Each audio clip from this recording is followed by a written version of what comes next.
Networking and marketing made simple is for you, the business owner that has a product, service, or message that you truly believe in. My name is Scott Aaron, and each week we'll take a behind the scenes look at real world networking and marketing tactics while leveraging LinkedIn to get what you have in front of many more people. Thanks for spending time with me, and let's get started. Hey everybody, welcome back to another episode of Networking and Marketing Made Simple. Just again, want to extend a very happy and healthy new year to everyone that's listening, and just want to thank everyone for the support of this podcast and everything that you guys do to continue this going.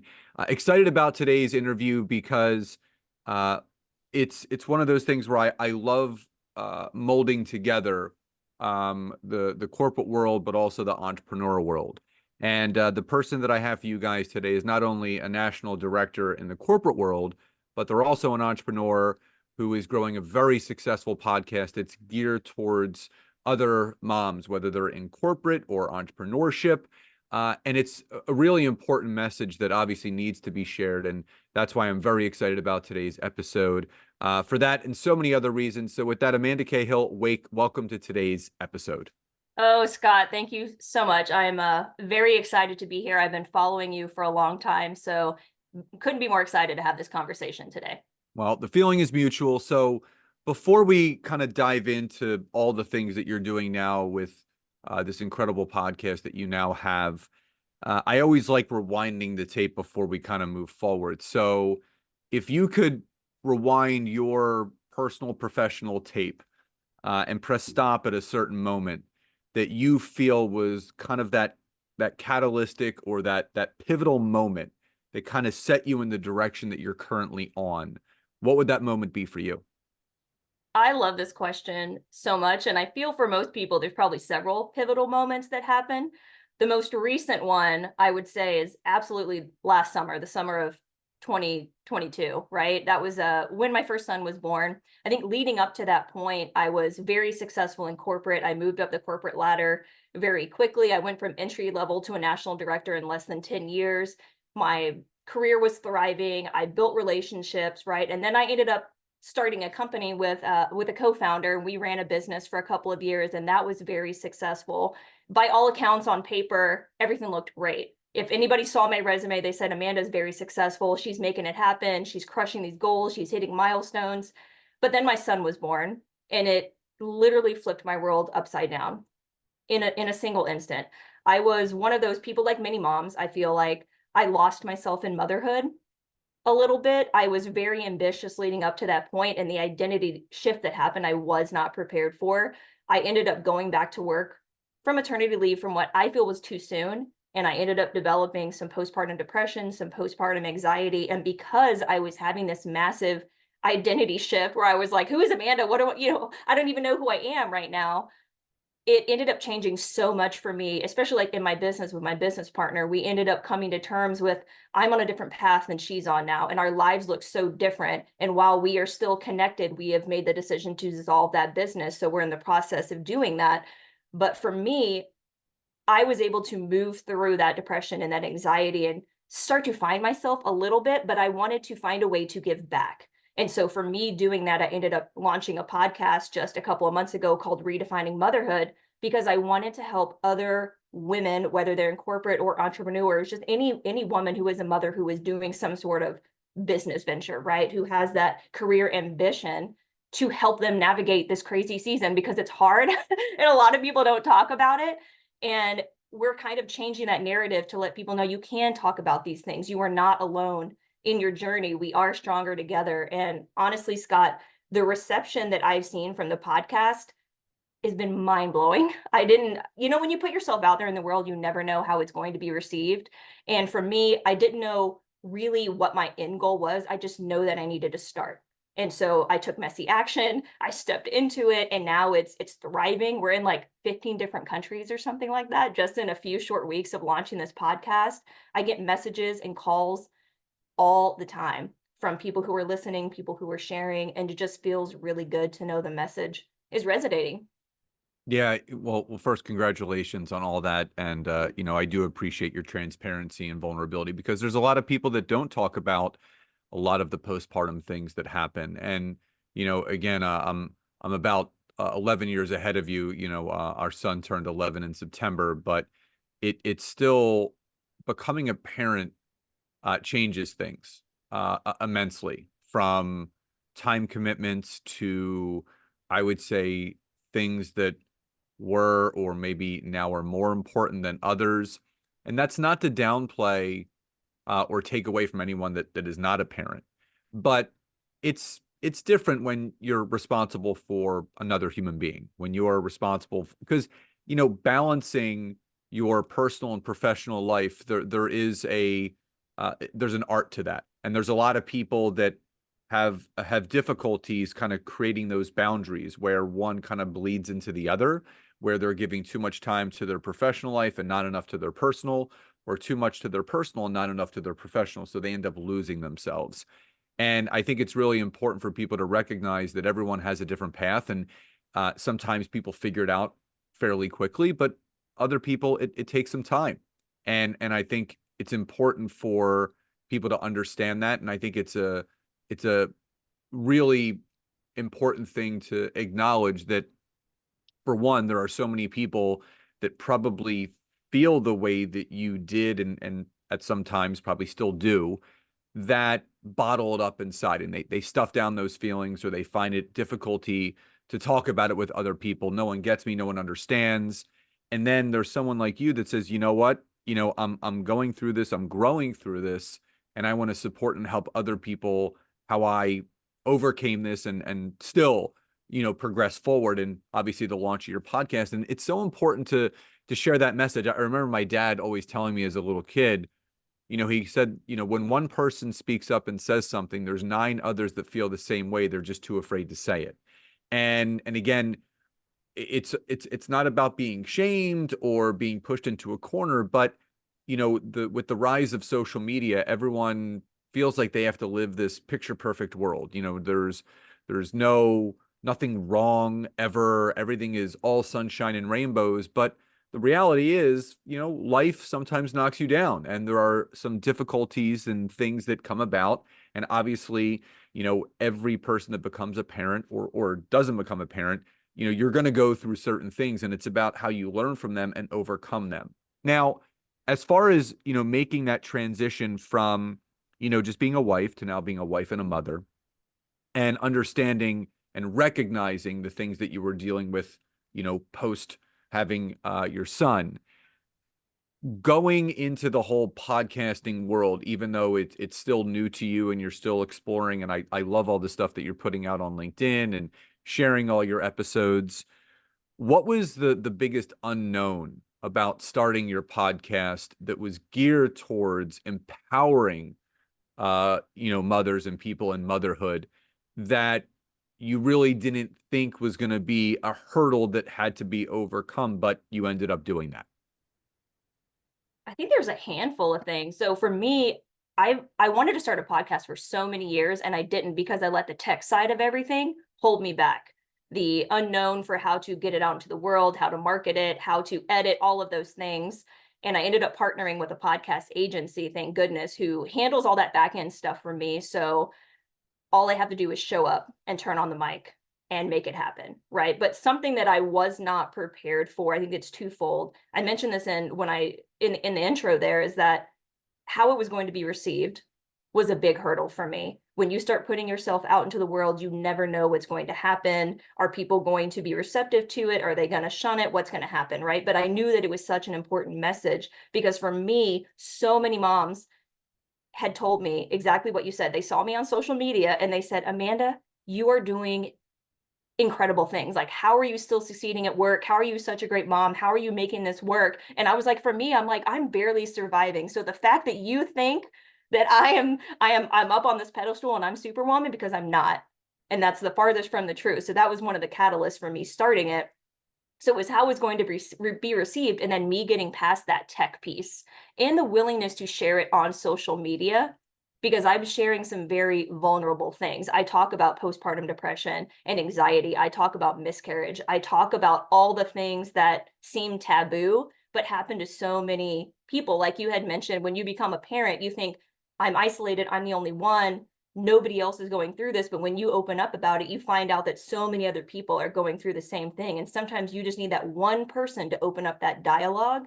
And so that has what I have seen since I have put this out into the world, is that so many other people, mothers and fathers, parents, just as a whole, have reached out to me to thank me for doing this, for opening up this conversation, to say that maybe they didn't experience this personally, but they know somebody else who did. So that to me has been the biggest reward, and why it makes it so easy for me to continue to show up, because I see that.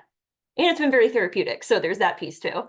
Oh, I could not agree more. I think we've moved into year 5 of my podcast, and my wife was kind of the inspiration behind it. We were listening to um Russell Brunson's podcast like a while ago, and they were like short 2 or 3 minute episodes, and I'm like, this is a podcast? And she said, yeah, it can be as short or as long as you want.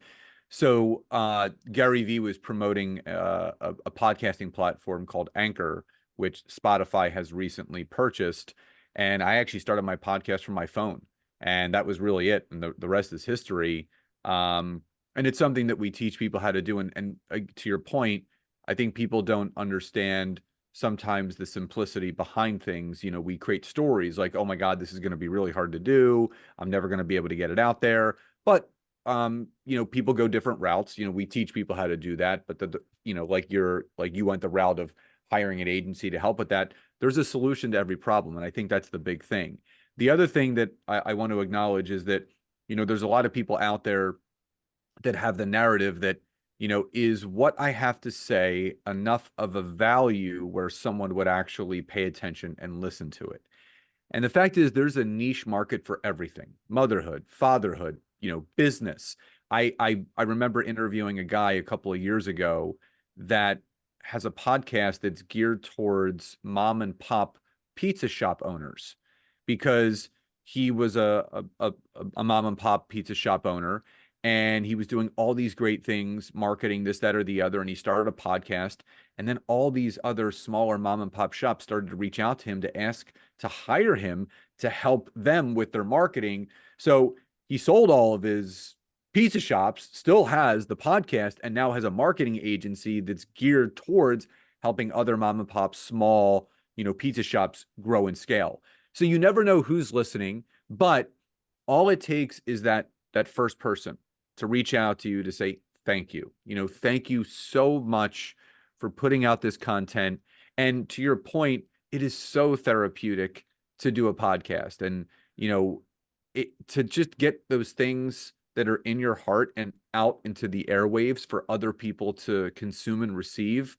It's very, very rewarding. And one of the, I would say one of the most rewarding aspects of a podcast is knowing that it's adding value to someone else's life.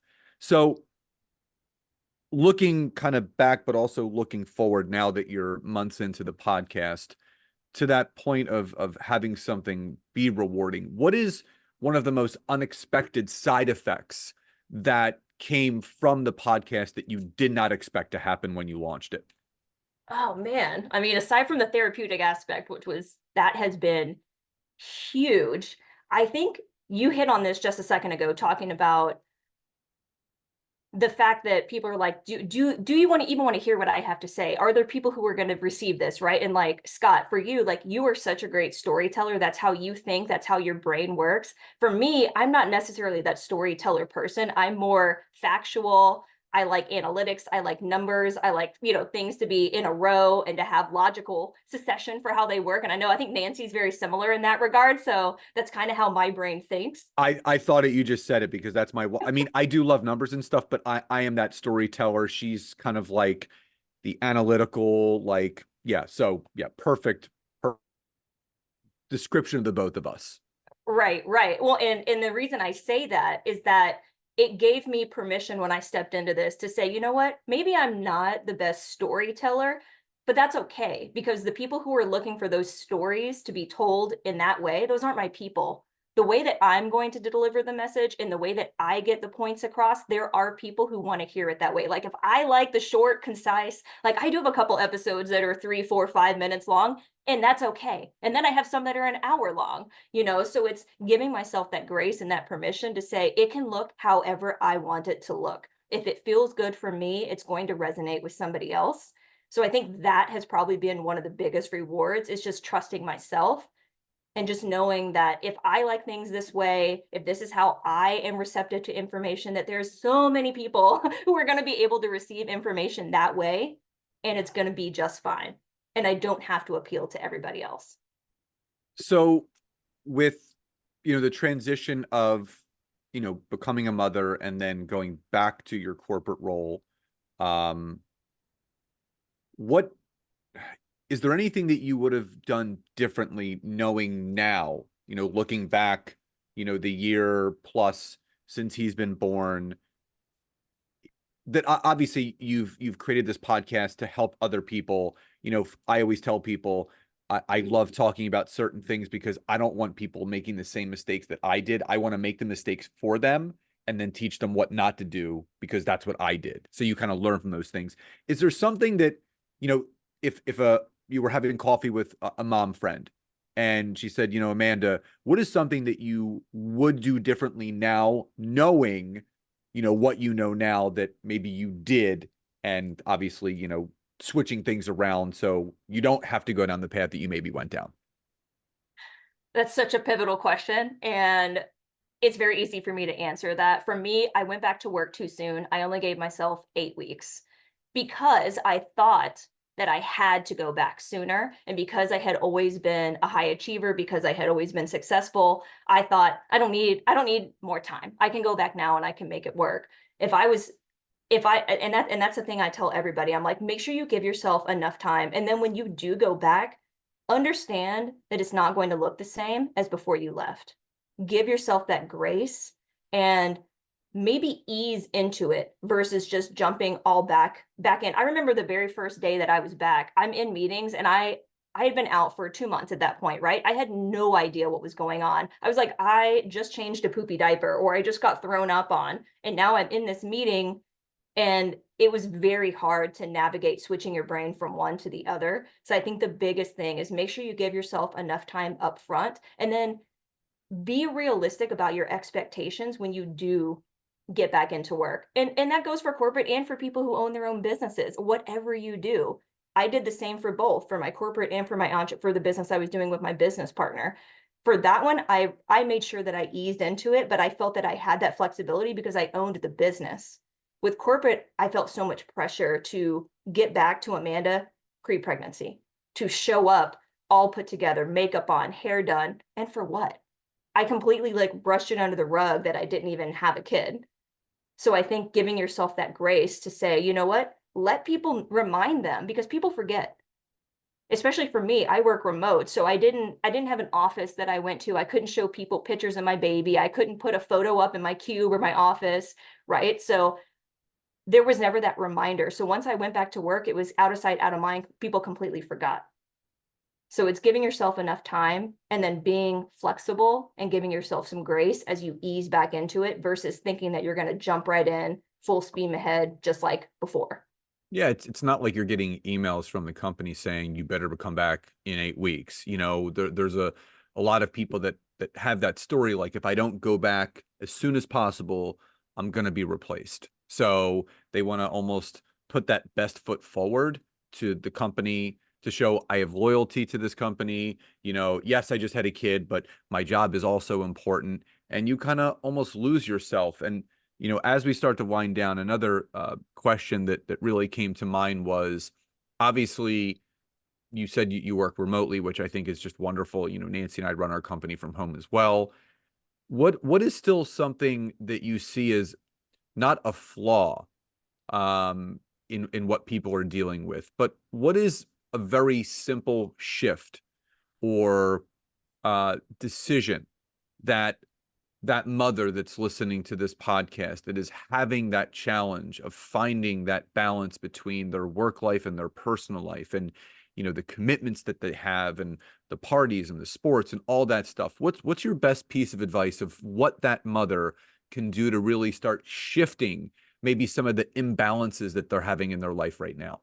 Yeah, that's such a good question. And I think it's important to mention that there's never going to be balance, right? There's always going to be a give and take. Something's always going to take more precedent over something else. It's never going to be a 50-50 split. So understand that and know that going in. I think understanding what is important to you and then implement that into your life. What are your non-negotiables? Where are your priorities? And then you start to fill in your life according to that. So like me, the big shift was now my son is first, my family is first. I still take care of myself. I work out all the time. I take care of my body. Being a fit, healthy, happy mom has been a big priority of mine because I know that non-negotiable of me taking care of myself helps me show up as a better mother, as a better wife, as a better coworker, as a better business owner, all of those things. So I think it's figuring out what are those non-negotiables in your life, what are those priorities, and find a way to incorporate that into your life and stick to it.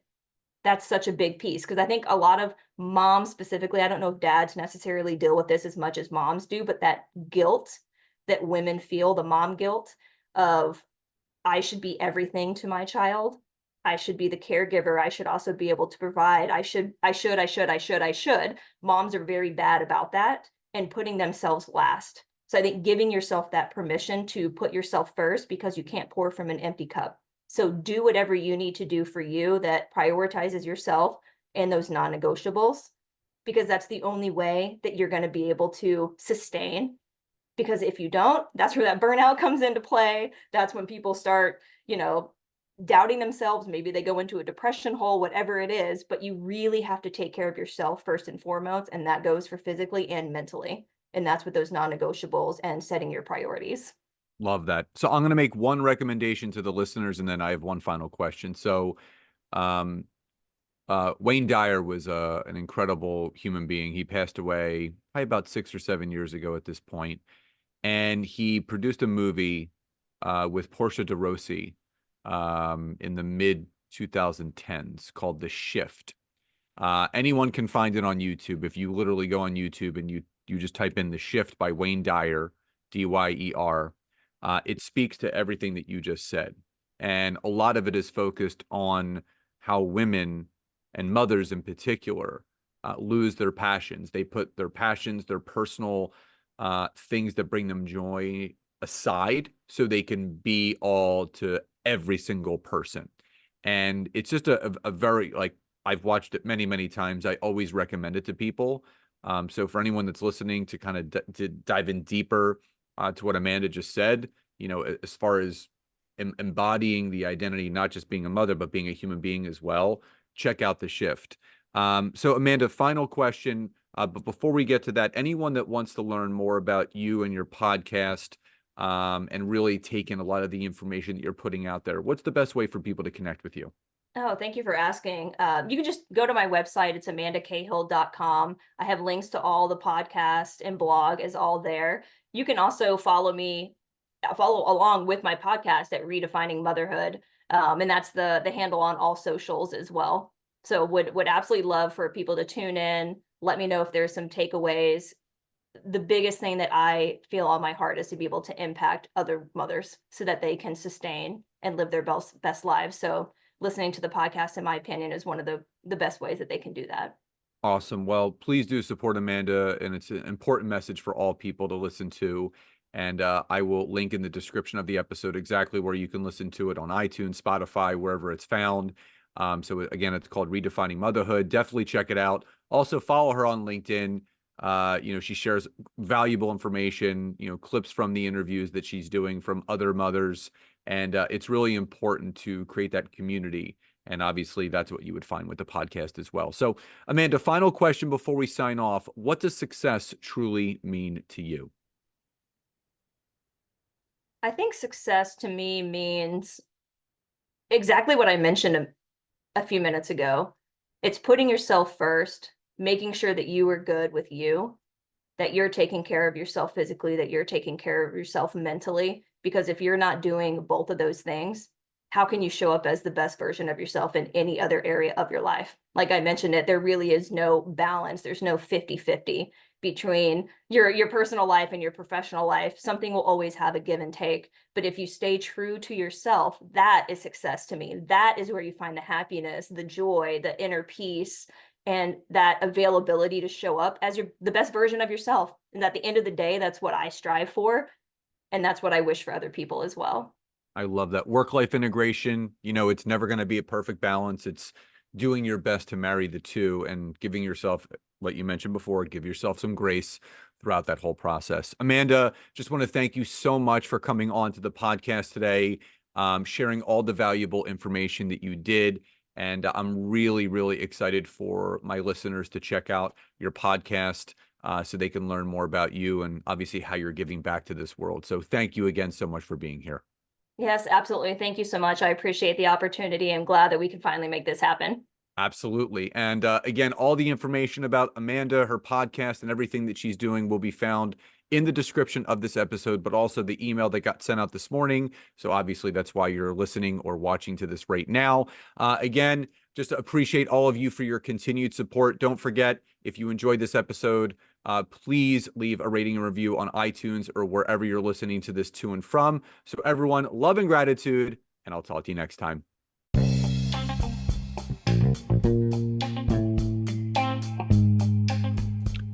Thank you so much for checking out today's episode. If you could, please support this podcast by hopping over to Apple Podcasts, Google Podcasts, Spotify, or any place that you're listening to this. Leave us a rating and review. Let us know what you loved most and what you would like to hear more of.